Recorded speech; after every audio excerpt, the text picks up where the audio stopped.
Hello, I'm Hunter Edmond, and I'm going to be presenting virtual teams today in project management. We will be looking at the definition, the pros and cons, and the overall summary of virtual teams. Alright, to start off, a virtual team is a group of individuals that have been dispersed or distributed geographically, and this can be either in the state, nation, or globe, and they work together in those separate locations. So the best way to communicate in a virtual team is by email or fax, or audio and video conference. The email and fax, these can send more of the simple documents or notifications throughout the organization or group or team, or however the size you have. And then the audio and video conference, these give more in-depth conversations. So audio, you get to listen to the voice and you can pick up on their verbals and nonverbal cues. But then video conference, this is more of the face-to-face, so it gives that more realistic feel for a conversation, and you can build that relationship with the other individual or group on the other end of the video conference.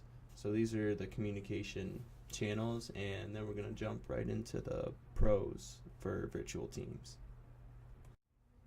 Alright, and the pros of virtual teams, there are the new opportunities, reduced time to market, leverage global talent, higher profits, cost savings, and increased productivity. So the new opportunities, this is just having the opportunity to have a more diverse company or team. This kind of goes down there with the leverage global talent, which I'll touch up in a bit. And then the reduced time to market, this is reducing the time to actually work for at least one individual. So if one person is currently not working on the project, the person on the other side of the world, they can definitely be working on the same project. So you always have that 24/7 work schedule. And then the leverage global talent, that just kind of gives you more diverse individuals on the team for a skill set that you may need for the group, organization, or company. And the higher profits, this comes with using the social medias for free, which goes to cost savings also. So you save money and then you make more money when you use free social media platforms such as LinkedIn, Twitter, or Facebook. And then the increased productivity, this goes with the reduced time to market, because you're always having someone working on the team or on a task or project. So these are the pros. Then we're going to be going into the cons. And the cons of virtual teams is cost of technology, conflicts, lack of trust, collaboration, social isolation, security and compliance issues. So the cost of technology, this can be an issue just because of always having to keep up to date with the software or any other technology inventions that come along.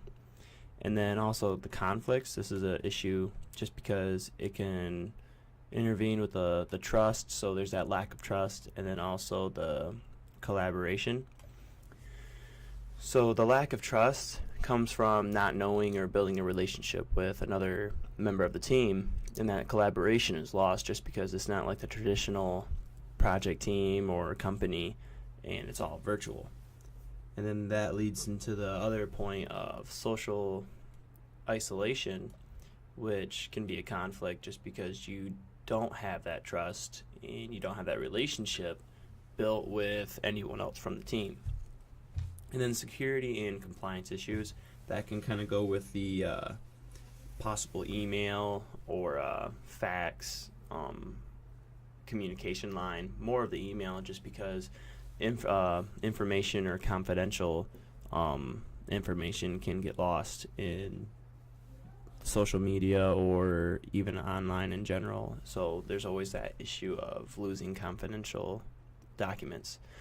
And then we're going to go into the final thoughts. And the final thoughts on virtual teams is it allows for newer opportunities to create a more diverse team, and that's by having more global leverage for talent. And in cases, it can save money for being a virtual team by using those free softwares.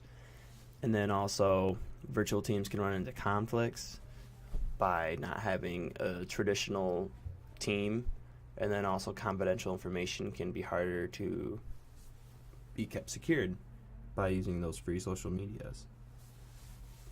And so that's the overall presentation on virtual teams. You've looked at the pros, the cons, and the final thoughts, and looked at the definition of virtual teams. So thank you for listening, and hope you've learned a little bit more about virtual teams.